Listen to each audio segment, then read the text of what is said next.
Unajua unaweza kuangalia clip ya Juma Lokole pamoja na Dudu Baya ukatamani kucheka.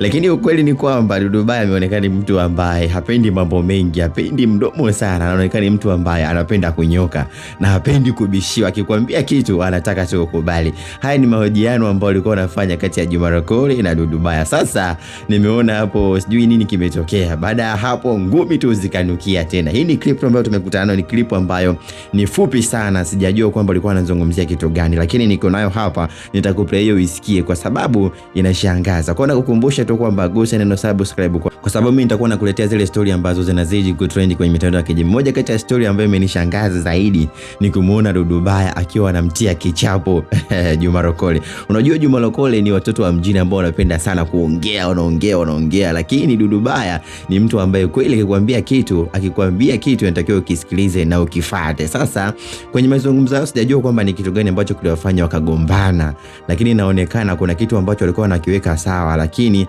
hawakuelewana kwamba mwingine anataka kiende hivi, mwingine anataka kiende hivi. Kwa Dudu Baya akaona kwamba hapa solution huyu jamani kumtia kibao. Hebu iangalie hii video alafu utaniambia kwamba ni nani ambaye hapo alikuwa anaonekana anatamani kumvaa mwenzie, alikuwa na hasira na mwenzie. Umejuaje?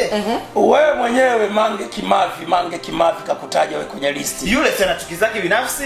Chuki gani? Yule wewe mbona nakwambia umetembea na yule marehemu? Sikiliza vizuri kwambie. Jamhuri ya Muungano wa Tanzania hairuhusu.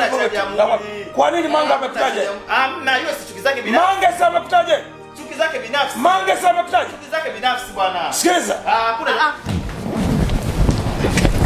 Yes, na imani umeona hiyo video ambayo ikimuonyesha Juma Lokole pamoja na Dudu Baya. Hapo utajua kwamba mmoja bana alikuwa na hasira sana. Kuna mwingine bana anapenda kuongea lakini hataki kubishiwa kabisa. Dudu Baya ndo mtu ambaye hapendi kuongea halafu mbishie. Kama unakumbuka kama wiki moja imepita sasa hivi kuna ile miaka 30 ya kukumbushia muziki wa Bongo Flava. Kuna kauli ambazo alikuwa anazizungumza, inawezekana Juma Lokole zimemgusa na akaamua sasa amnyokee moja kwa moja, lakini mtu ambaye anamnyokea tayari ameshajipanga. Na kama unakumbuka hapo kuna maneno ambayo aliyaongea, ukiyasikiliza mwenyewe tukasema kwamba inawezekana kumbe kuna watu ambao wanawarenga moja kwa moja. Unaona maoni gani juu ya hiki ambacho umekiona akikifanya Dudu Baya kwa mwenzake Juma Lokole? Naomba utoe maoni yako hapo chini. Pia nakukumbusha usisahau kugusa neno subscribe kwa sababu mimi nakuwa nakuletea tu zile story ambazo zinazidi kutrend kwenye mitandao ya kijamii.